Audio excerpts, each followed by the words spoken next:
We want to guide people through the separation of money and state. We're living through a very tumultuous time in human history. We are not only living through the disintermediation of information, but also the disintermediation of money. And what we're trying to do is we're trying to win over the hearts and minds of the masses to really get them to see the truth that it is not left versus right. It's not Democrat versus Republican. It's not liberal versus conservative. It's the party of green, the party of fiat, versus the party of Bitcoin. 90% of the world's nations are actively developing a central bank digital currency. So when I mean Bitcoin or slavery, that's not a hyperbolic statement. And our mission at Simply Bitcoin is to wake up the masses. And I truly believe that if enough people wake up and they see the truth in Bitcoin, Bitcoin is a great unifier.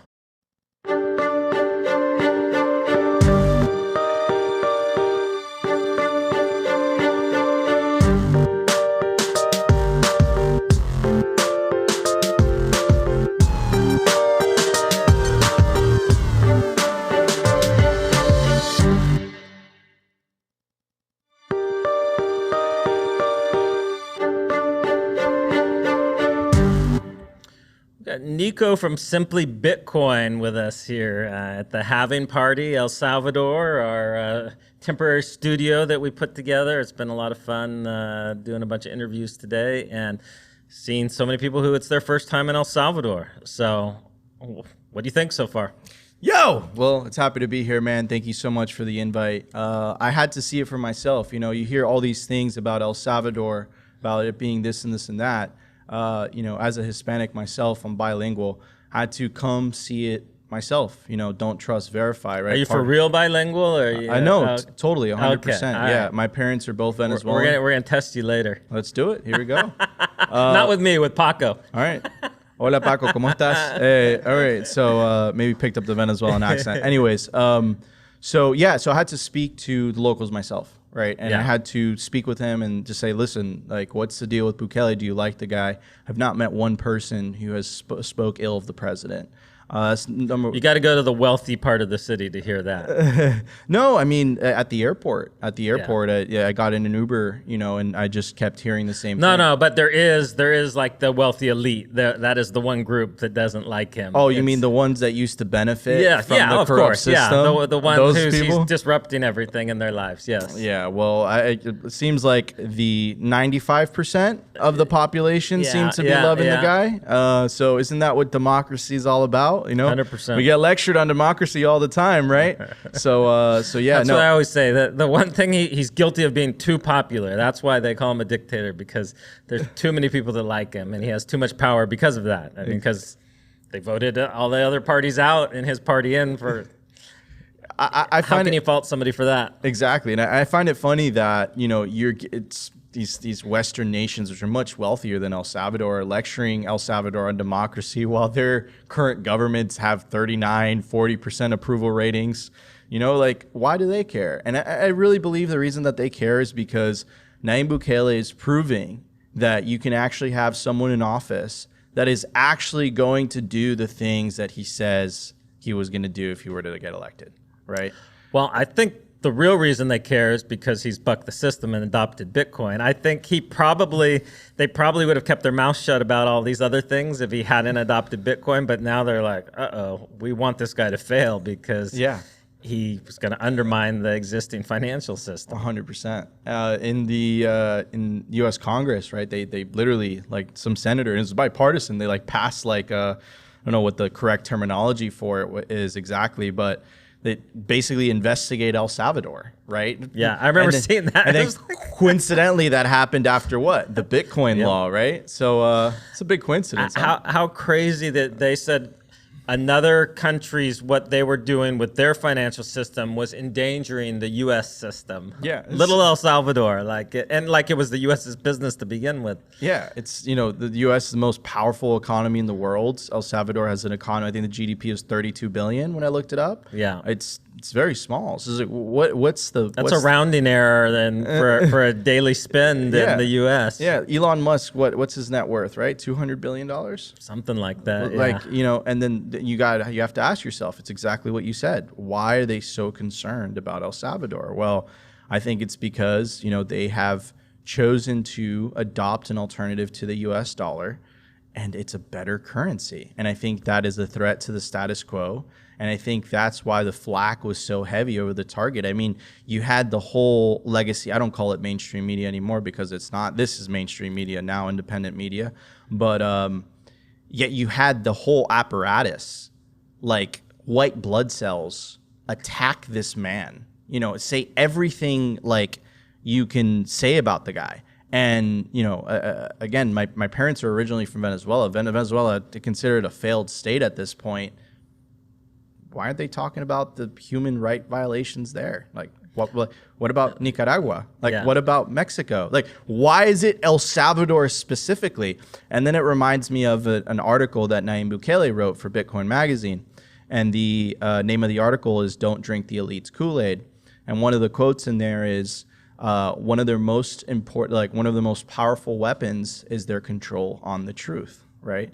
So I think that's really what's happening, is that the internet has disintermediated information. This is democratized content creation, like what we're doing right now. And, you know, they can't control the narrative like they used to.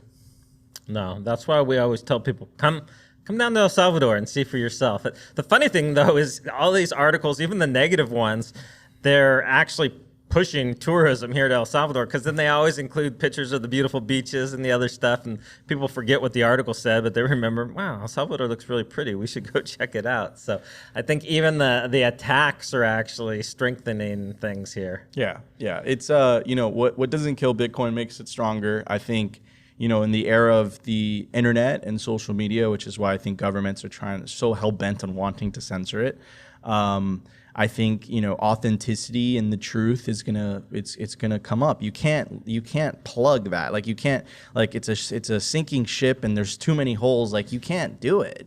You can't stop, you know, all these people talking directly peer to peer, right? Yeah. So yeah, it's a brave new world, and I'm happy to play some type of small part in all of this. It's pretty crazy to live through these times. Well, speaking of that, I'd love to hear how you entered into the Bitcoin space and what led to you being here in El Salvador. Yeah, so I got into Bitcoin. I'm class of 2016, and I would say it was in a very low point in my life. I was working a minimum wage job and had a friend of mine who he had an apartment in Brickell in Miami, and he was nice enough to let me sleep on the couch. He lived in Ecuador most of the time. And I was just looking for opportunities, and just to get out of that specific situation. I was desperate. Did you grow up in Miami, or? I did. I grew up in Miami, yes. And I had a cousin visit me from Venezuela, and he was actually with me here today. And we were just speaking, and we were at my friend's apartment. I said, "What are you doing these days?" And he said, "I had these magic internet machines in Venezuela." I'm like, "What are you talking about?" And that's when I first heard of Bitcoin, and I was so enthusiastic. So he was mining. He was mining. I was so enthusiastic that I sold everything that I had. I borrowed money from my mom, from my ex-girlfriend, jumped on a plane, went to Venezuela, and it was his father, so my uncle, that was mining. And they had a pretty decent mining operation. And it was the years of 2016 and 2017. And during that era in Venezuela's history, it was kind of going through like a hyperinflationary type of period where basically the government had an official exchange rate, and then the free market had another exchange rate. But you would pay for electricity in the official exchange rate. So it was like nothing. So you were essentially mining for free. But what ended up happening is that the government officials themselves started to realize that one S9 would make them more than they would make in a government salary. So it wasn't like the government themselves, they found out later, but it was members in government that worked in customs that would literally steal the machines that we would ship in. And that spooked a lot of my uncle's clients, and my big break came when I was the only American citizen. So I was able to migrate a lot of my uncle's clients to the US. There's a small town in South Carolina, it's called Barnwell. It's bordering with the state of Georgia. Okay. And I worked in commercial real estate before I got into Bitcoin, and my clients would send me all their properties and would send me details. And one time I got this, like all the specs of this property. Is a 500,000 square foot facility. It used to be an old pantyhose factory, so it had all the electrical infrastructure already in place. And I called the guy. I'm like, have you heard of Bitcoin mining? He's like, no. I'm like, let me ask you something. Off the top of your head, do you know what the electrical capacity of this facility is? He's like, no, but I'll get back to you. Get a text message the next day, 10 megawatts. I'm like, what are you paying for electricity? Oh, we're getting between 3 and 4. So I'm like, okay. So I literally get on a plane, start mining there. Then 2018 hit. That was bad. Had to go back to fiat mining, like they say. And I got into Bitcoin media in 2020. That's when I started Simply Bitcoin. Okay. In that era, there was no Bitcoin-only media was in its infancy. So there was crypto and Bitcoin media, but there wasn't Bitcoin media, right?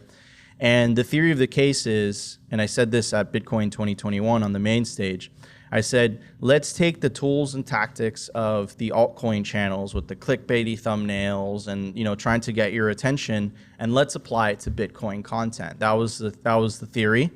You know, fast forward a couple years later, you know, it ended up working somewhat. And that's when I got a job offer from Swan Bitcoin. I joined them and I led their YouTube team for about a year, and completely revamped their content strategy. And you know, the bull market started to pick up, our sponsors started to pick up, but I wanted some experience in the corporate world, but it's not for me. I don't like working at big companies. I don't think anyone does, really. And I decided to go back independent again the beginning of this year, January 2024. And it's been great. So that was my whole Bitcoin career and experience.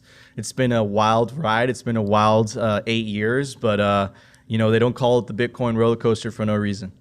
And you guys put out shows daily or multiple times a week, or what's your schedule for shows? So on Simply Bitcoin, we post a daily live show. It's about an hour long, where we cover the news from the Bitcoiners' perspective from Monday to Friday at 12:15 p.m. Eastern Standard Time. We also put out 3 pieces of original content. So what do I mean by that? It's YouTube specific content. So 10 to 15 minute retention edited content. We post that 3 times a week. And we also post between 7 to 14 YouTube shorts or TikTok vertical video style content.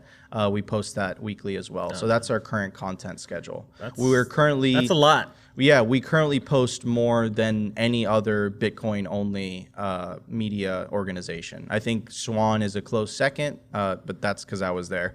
And they have multiple people doing it, right? They have a pretty Swan. First of all, I love Swan. Great media team, great company. But yeah, they have more resources than us being an on-ramp. Yeah. Yeah, no, I have a hard time getting my one show out a week, so I can imagine that's it keeps you busy.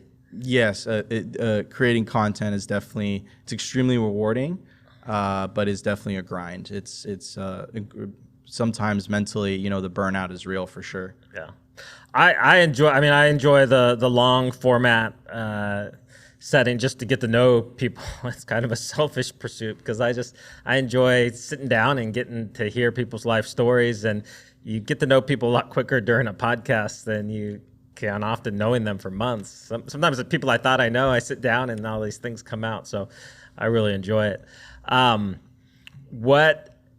What is kind of the goal kind of longer term with the channel? It's just continuing to build viewership, or do you feel like there's a longer term role that you guys will play in the Bitcoin space? Yeah, so we want to guide people through the separation of money and state. We're living through a very tumultuous time in human history.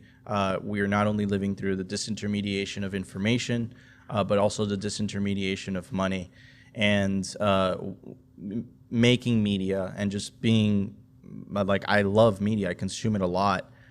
This is narrative trench warfare. It's hand to hand on the battlegrounds of the internet. You know, if tweets are bullets, memes are artillery. And what we're trying to do is we're trying to win over the hearts and minds of the masses to really get them to see the truth that it is not left versus right. It's not Democrat versus Republican.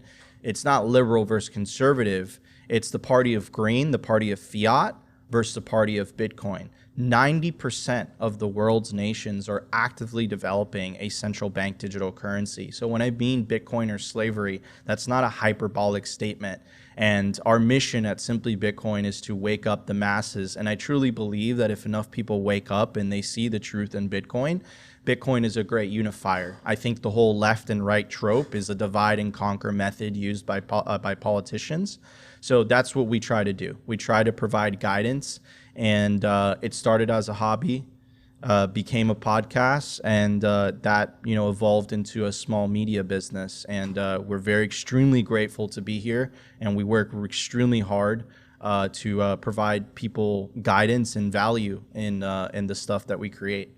So who are the companies that are supporting you guys? Let's plug them. Plug them here. So Bitcoin Well is the best place to build your automatic self-custody Bitcoin stack. Stamp seed, you have to store your generational wealth properly, right? So you want to stamp your seed phrase on titanium, not on paper.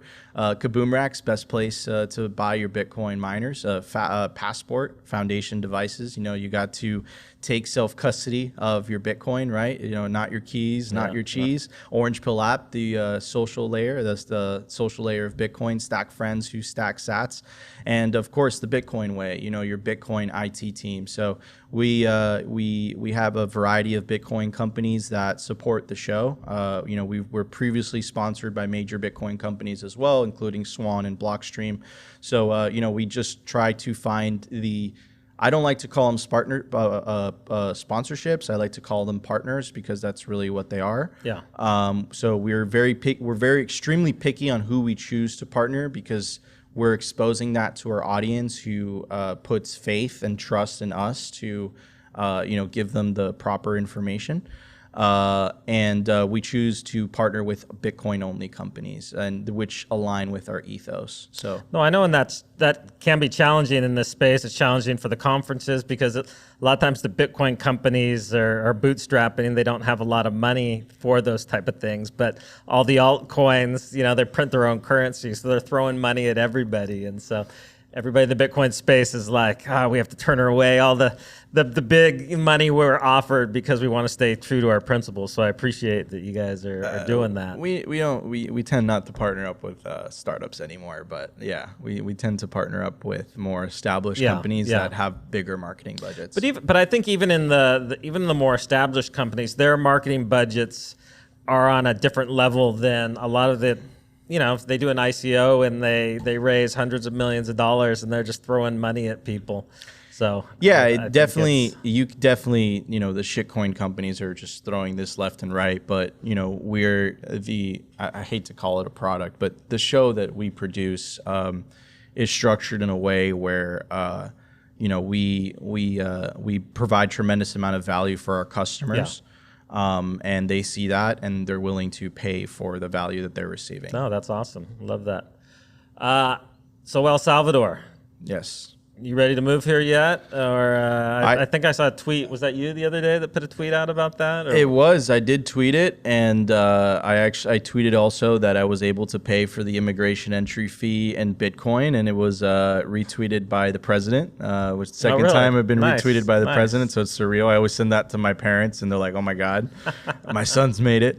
But yeah, this is an incredible country. The energy and the vibe and the optimism that I feel from people is very unique. I've lived in Dominican Republic. I've lived in Colombia, spent a great amount of time in Ecuador, and all these Latin American countries. And what you feel in El Salvador is very special. On the way to the auction dinner, which you and I attended, my shoe broke. So I went to the reception. I said, "Do you have Pega Loca," which is crazy glue? And they didn't have. So, I got in an Uber and I said, "Hey, could you take me someplace?" And he took me to some bodega. Mostly in Latin America, you don't want to do that. Like, that's a very bad idea. And so we stopped at a bodega, literally got out, and I went to the store guy. I'm like, "Hey, do you have crazy glue?" He's like, "Yeah, we have crazy glue." I'm like, do you take card? Do you take Bitcoin? He's like, "No." The guy next to me, I don't know who he is, right? Literally total stranger. He literally just took money out of his wallet, paid for my crazy glue. I'm like, "Are you serious?" I'm like, "Can I pay?" He's like, No, don't worry about it."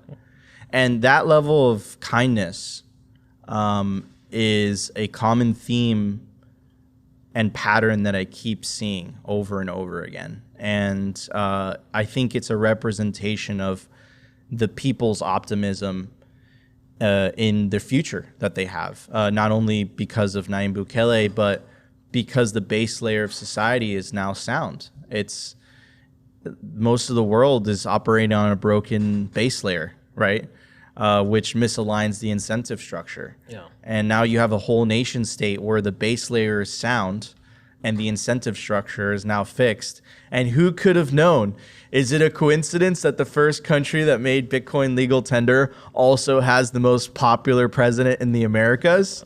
That's a big coincidence, my friend. There's a broadcaster that I really like, and he has a really famous saying, and he says, "There are no conspiracies, but there are also no coincidences." Yeah. No, I think that it was a very shrewd move by the president on a lot of levels. But obviously, Bitcoin takes on a life of its own, and bringing that into the country has put him on the global stage. I think if he hadn't made that choice, nobody would be, covering the gang things and all the other stuff. It's because he's bucked that. So one comparison I hear from people, which I find quite ironic and funny, but I'd be curious to hear your take, since were you born in Venezuela, or your parents? I was actually born in Germany. Okay. Yeah, and I was born to two Venezuelan parents. My dad had a computing company at the time in Germany. They actually never gave me a passport. I had to go get a visa, which is interesting. And we were able to, my dad's company ended up becoming relatively successful, and we were able to move to Miami. And most of the time, the reason I still speak Spanish and I have the accent is I spent a lot of my time in Venezuela because my parents would drop me off with my grandma, and kind of spend a lot of time between Germany, Venezuela, and then eventually we moved to Miami. Okay, so people will compare. They'll try to compare Bukele to Chavez or sometimes Maduro, and which seems just silly to me, but I'm curious as to what you would say to those people about that comparison. I think the populism aspect, you can say that there are similarities. I think from the ideological perspective, I think it's a little bit different. The Chavez government, he's incredibly popular, took a more kind of left-wing socialistic approach, which completely destroyed the country within 20 years. Just kept taking over businesses But it was crazy. Like there was something called cadenas. So like essentially, he would literally just go on TV for hours and hours, and there's like very famous videos of him just walking through town saying, "That store over there repatriated. That store over there repatriated back to the people," right? So he took a more kind of socialistic approach. I think if the 20th century is any type of teacher, socialism kills a lot of people. So I think it's tried and tested that, in my opinion, the best way to organize a society is a capitalistic society, a free market society that has the best incentive structure that doesn't rely on coercion. And I think Nayib Bukele is becoming, not only does he protect property rights, but he also likes the free market. The tax incentives that he set up here are very attractive to potential entrepreneurs that are looking to migrate towards the country. I think what happened in Venezuela was the polar opposite, where perhaps he was a populist as well, but he took a socialist approach. He put his friends in control of the oil sector. He took the quote unquote foreigners out, the ones that knew how to actually run the things. Mm-hmm. And, right now, even though Venezuela has the largest oil reserves in the world, they don't even have the capability of extracting it and refining it. It's absolutely absurd, right? So, no, I think it's a totally different approach from an ideological and economic perspective. But you could make the case that from the populist perspective, it's similar in the sense, because it's like No, he's going to the everyday man and saying like, look, like, I don't want to say I'm here to fix your problems, but I have a solution. Like, I mean, his own party is called Nuevas Ideas, New Ideas, right? So yeah, I am incredibly bullish on Nayib Bukele. What he's doing here is an inspiration not only to the world but to the region. And I think a lot of other countries are looking, and they might follow in his footsteps. No, that makes a lot of sense what you're saying, because he does like Chavez had that charisma, and Bukele definitely has it. But I think Bukele has learned by seeing that you don't want to take over private business. You want to encourage private business, even as the economy has boomed and there's been some push of like, oh, we need rent controls or we need this or that. He keeps pushing back of like, no, we need to build more housing. We need to like encourage the economy to expand, because anytime you try to bring those controls in, they always wind up backfiring on you. 100%. Yes. Yes.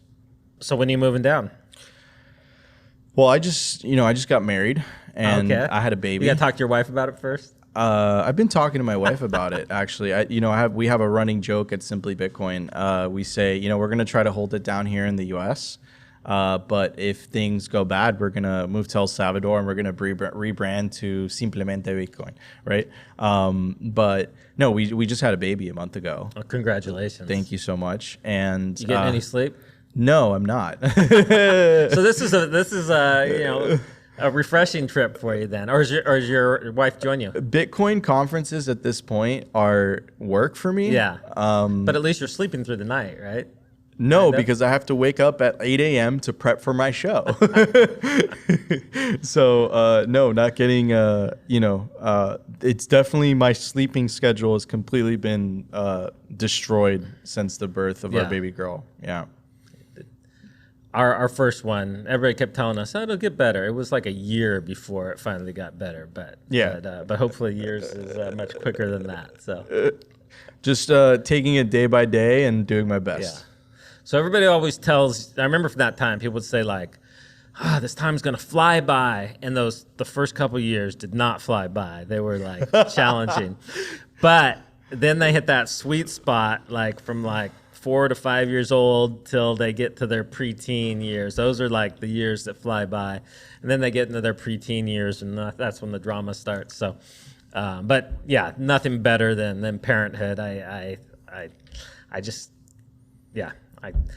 know some people can't have kids, but I mean, I just can't imagine like life without being able to see yourself reproduced and your kids achieving things, and it's such a great privilege. So that's exciting. And in Bitcoin culture, I really think this has to do with the money being broken. But like in Bitcoin culture, like reproducing is like which is like the norm of all of human history. It's like, yeah, it's great to have babies. Yeah. It's great to have a family, versus what is like rampant in the West right now is this idea of like, don't have kids. Yeah, that's been so weird for me. Like, it's bad for the environment, or we can't afford it. It's like, it's unhuman. Nobody could afford it. They just do it and you figure it out.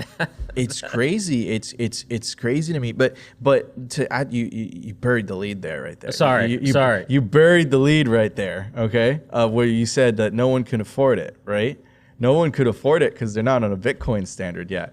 I did a show last week, and I said what you hear is housing prices. Like, I can't afford a house, right? The American dream is the white picket fence. You have a house. One of the two parents goes to work. One of the two parents takes care of the kid. And everyone's like, the American dream is dead. You can't afford housing. I'm like, dude, if you've been living on a Bitcoin standard, housing has gotten 90% cheaper. Not only is the American dream not dead, the American dream has been exported worldwide if you've been living on a Bitcoin standard. The problem is that most of the world is on a fiat standard. So they think they can't afford it, but that's just because they're using the wrong unit of account. It's funny. Preston and I were doing a podcast earlier, and he was bringing that same thing up. He's like, no, prices have been plummeting if you are denominated in Bitcoin, which most people aren't.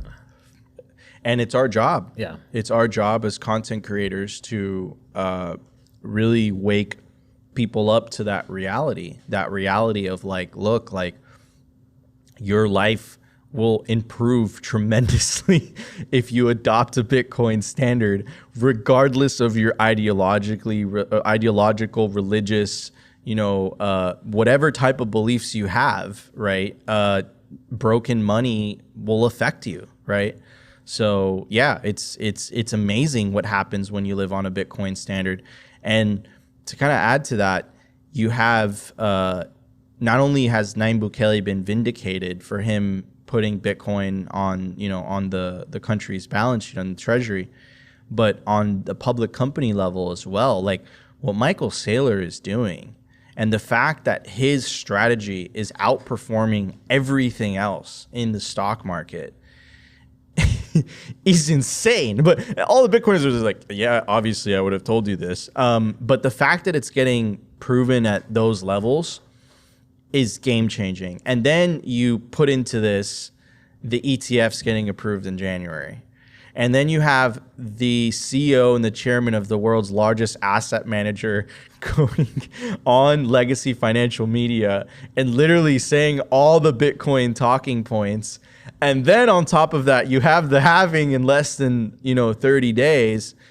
And what do you think is going to happen to the price, bro? I mean, this thing's not going to the moon. It's going to fucking Pluto. I don't know if I can curse. I apologize, but that's the reality. No, the price is the one thing I'm not worried about. I am worried. I do have concerns around the ETFs and the other things that, and that we'll see more and more the government using soft power to push people to, yeah, your Bitcoin's okay, but do it in these sanctioned vehicles, which ultimately they can control. And so, while the ETFs have definitely driven up price, I definitely have some concerns that whether that's the right direction for things, especially as we see in El Salvador, just the importance of people being able to use it in their daily life. And so that's the thing. I'm hoping that it doesn't derail that, but we'll have to see. Yeah, and that's also a really good point, right? Which is from a price standpoint, the ETFs are a positive, but from a revolutionary aspect, what is the revolution? The revolution is individuals taking back their financial sovereignty through taking control of their wealth, right? Yeah. By very fancy way of saying take self-custody. And I think the ETFs are an extremely convenient way for people that have been living in the fiat matrix to get exposure to Bitcoin without having to take the personal responsibility of learning how to take self-custody.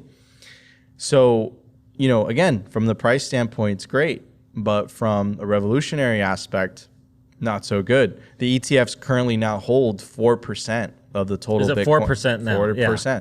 If you include Michael Saylor's Bitcoin stack, that's another 1%. So the ETFs and MicroStrategy have 5% of the total Bitcoin supply, right? And the ETF's only been around 2 months. So, but look, at the end of the day, I'm like, if anyone who's listening to this right now, like if you're selling your Bitcoin right now, you're selling it to Larry Fink. Like, don't put yourself in that position. Like, don't sell your Bitcoin to Michael Saylor or Larry Fink. And then the other thing that I always hear is like, Nico, when are you gonna sell? And I'm like, dude, like, sell for what? And then what do you mean? It's like, are you gonna cash out? I'm like, okay, hold on. So you want me to cash out for something that is absolutely scarce? There's no privileged elite that can just create it out of thin air at no cost. You want me to trade that, of which I have full custody of, to something that could just be created out of thin air, that I don't have custody of? If, let's say, I did want to take custody of large amounts of dollars, and let's say for whatever reason the police or something stopped me, they would automatically confiscate it and say that you're somehow involved in a crime. And you're telling me that you want me to sell Bitcoin for that? Like, dude, like, what are you smoking, bro? Like, again, it's an educational issue. Like, I don't blame them. No, and I think we need to change the narrative from selling Bitcoin to just living on a Bitcoin standard, where you're spending Bitcoin because that's your unit of account. That's what you're operating on. I always tell people, if you're not spending Bitcoin, you're holding too much fiat. So I know that's easier to say living down here in El Salvador where it's legal tender, but I think that's the direction all of us want to go, Yeah. where you spend it because that's all you have. No, 100%, 100%. And I think, I've been living on a Bitcoin standard for quite a while now, and I can't recommend it enough to people. Now, what was You spend less, right? you spend a lot less Because when you're hurts. spending Bitcoin, you think, do I really need this? When you're spending dollars, so that's why I always tell people, it's the best budgeting tool you could ever take is to live on a Bitcoin standard, because then you will only buy the essentials. It hurts. It hurts to spend money when you're living on a Bitcoin standard. It makes you think, do I really need this thing? Like, do I really need this, this car where I can just get this car that gets me from A to Z? And, I think most of the world is still operating under that fiat operating system.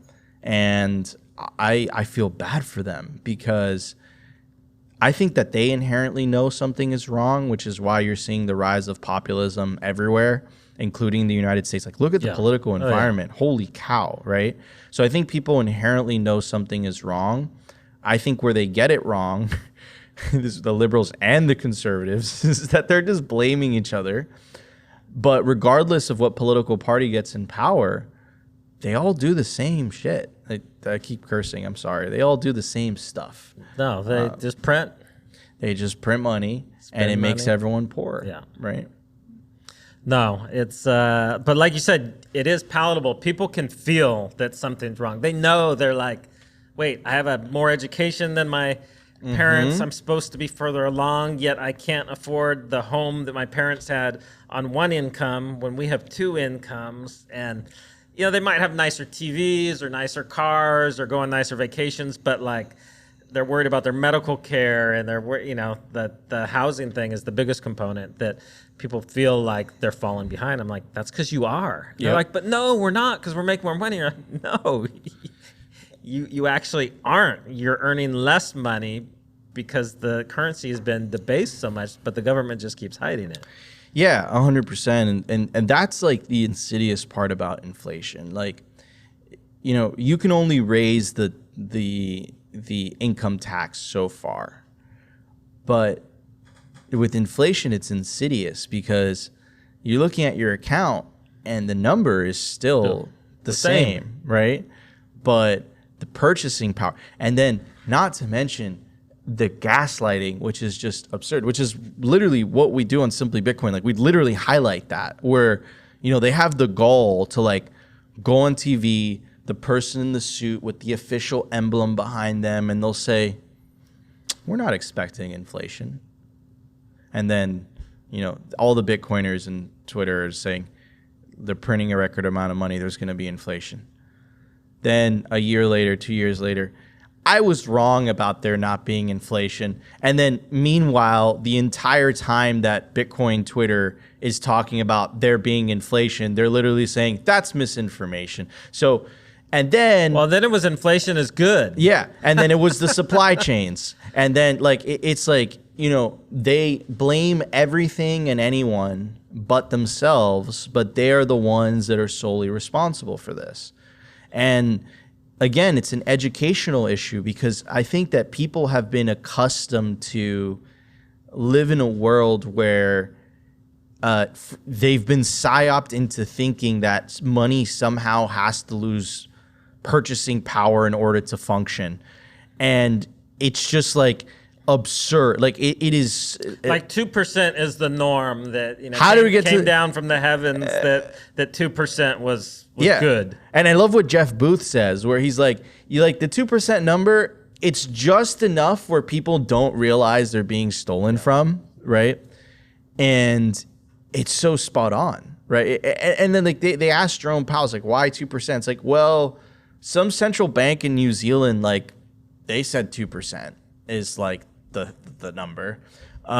So it's just insane. Maybe that's why GPTC chose 2% for their fee initially. Right? Because people are accustomed to it. So yeah. Let's take 2% for them. They won't notice. It's a crazy, crazy world. I mean, they don't call it clown world for no reason. Yeah. Right? So when did you get in? I got in on Monday. Monday. Okay. Yes. So did you spend any time in El Zonte before you? I stopped by the Bitcoin hardware store. Okay. I stayed in Pretty awesome, huh? That there's a So cool. that there's a store solely dedicated to Bitcoin cold wallets and, Yeah. and seed plates and It's like, again, it was a coincidence that we had them on the show like I think like 5 days before. Awesome. To highlight, because one of the segments of the show, we break it down into parts and we have little commercial breaks in between. We break it down into blocks. First segment's called the numbers, so we'll go through block height, price, all that stuff, and then we'll react to a video. Then we cover the news, and then the culture segment is completely dedicated to the guests. And we pride ourselves to being one of the very few shows in Bitcoin where we get Bitcoiners from all walks of life. Like today, I kid you not, I literally could not stop. Like, we brought this very low-key fellow, okay? He goes by the name of Sat. And I was so hyped because we were filming in El Salvador. I had Greg Zag, one of the Meme Factory guys, with me. And, we had a crazy news day today because Coinbase decided to integrate the Lightning Network. And then we were getting to finally. I know, right? And then we were getting to the culture segment. And the guy started talking about his project, and it was called Lightning Goats. And like, my co-host Opti deals with the culture sec. I don't deal with it. Like, I deal with the news and the numbers and all that stuff, and the business side of things. And I'm like, Opti, I read the ad read, and I'm like, Opti, it's your time, like, it's whatever. And he starts talking, and he's like, can we share the screen? I'm like, okay, we share the screen. He has a live stream, okay, of goats in a pen and a Lightning QR code on the top. And if you send a certain amount of Lightning to this QR code, there's a food dispenser, and it dispenses goat feed. And I pull out my phone and I send the Lightning, I send the sats, and the food drops, and all the goats on the live stream go, meh, and they're all like flocking towards the food. And I'm just laughing. I'm like, oh my God, this is absolutely crazy. It's one of the coolest things I've ever seen. And, we like to highlight that. And the way that the show is structured, like I said earlier, is we try to get people to click on the video. So we make very high engagement type of titles with the sole purpose of getting people to click. So when people already, when they already commit to your content, the probability that they'll sit through it is actually pretty high. So we get people exposure, Bitcoiners exposure, that don't necessarily have a big platform, that people wouldn't want to hear from. But it's not because they wouldn't want to hear from them. It's just that they don't know who they are, right? So, but it doesn't mean, and I say this with because I love the big guys. Like Preston is so smart, Luke Boyles, Peter, Breedlove, like they're so smart, great content creators, really good at what they do. But you hear them a lot, right? Some of the most interesting stories I've ever heard are from Bitcoiners, like for today. I've never heard of that guy in my life. Yeah. And he just came up with one of the most badass projects I've ever seen. And this guy's an OG Bitcoiner. He's been around since 2013. And he's like, look, like I just wanted to build a goat pen. And he's like, I don't even have this on Twitter. This is only on Nostr. Like the guy was an absolute badass. So yeah, like we pride ourselves in trying to highlight Bitcoiners from all walks of life. Well, that's been one of the funnest things for me doing the Bitcoin Beach podcast is we get some of the big names, but we also get people that are just doing little niche things that are super cool that we happen to hear about because they obviously want to come to El Zonte because it's become kind of the mecca for Bitcoiners. And so they're coming through and they got, Paco or somebody else will meet them and be like, dude, we got to have this person on. And so I get that. That's great. I love that. And I think it's important that we have that wider exposure to all the kind of cool things that are going on in the Bitcoin space. 100%, because this is a revolution of individuals, right? And I think everyone has a part to play. Obviously, me and you, we love making content. We're we're media people, but there's people that are coders. There's people that build goat pens that are fed by lightning. Like, it's awesome. There's people that are developers. There's people that are miners, right? So I think everyone has something to contribute to this and to this movement, because it really is Bitcoin or slavery. Like, I just had a child. Like, for me, I take it extremely personally. What type of future do you want your children to live in? Do you want your children to live in a future of central bank digital currencies? Or do you want your children to live in a future of Bitcoin? And Andrew Breitbart had an amazing quote called, basically went along the lines of, I'm paraphrasing, maybe I'm going to butcher it, but basically it says that politics is downstream from culture. You want to win the political game, win over the culture. Yeah. You want to know how you win over the culture? What we're doing right now. This is culture. Bitcoin music is culture. Bitcoin art is culture, right? And we need to essentially create a culture where making babies is good. Watching your health is good. Eating steak is okay, right? Being an ambitious entrepreneur is okay. Capitalism is okay, right? And we don't live in that world right now. So, one step at a time, but I think we're going to win because we have the best incentives, and I think what they have is coercion. I think that sums it up pretty well. Speaking of steak, I think we're going to go eat steak right now. Let's make sure people can find the channel. Is there anything else that we haven't addressed, that we haven't covered? You need to get back to El Zonte for some serious time. If you just pass through, that's. If you have me on again, I'll go. Well, yeah. You come in this weekend? When do you leave? I leave Saturday, and then I go to... We have events going on Saturday and Sunday. I heard. I got invited to the Berlin one, but no, I have BitBlock Boom next week, and we're doing the production for them, so it's going to be... And your wife probably wants to see you in between. Exactly. I have to see my baby girl, so... That's about that. I will support that excuse. It's a good excuse, right? Yes, always. But yes, the steaks sound really good, and it's been an honor, and thank you so much for having me on your well, you'll have to bring podcast. your wife and kid down to absolutely spend a week in El Zonte. It's it's a perfect place for you to do your show too, so come on. 100%. We'll even help you out with studio or whatever you need. Can I do a show from your studio? Yeah 100%. Okay, count me in. 100%. She's my wife's better at this whole podcasting thing than I am, so really she's a natural at it, so all right. Yeah, that would be great. Yeah.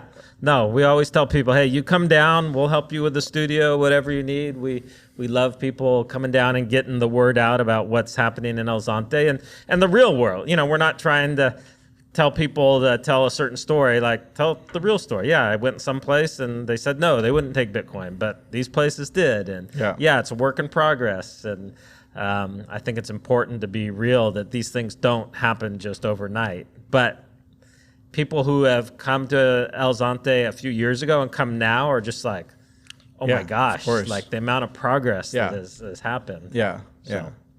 So we will hold you to coming down. It's actually, well, I guess you live in Miami, so there's no cold winter to escape from.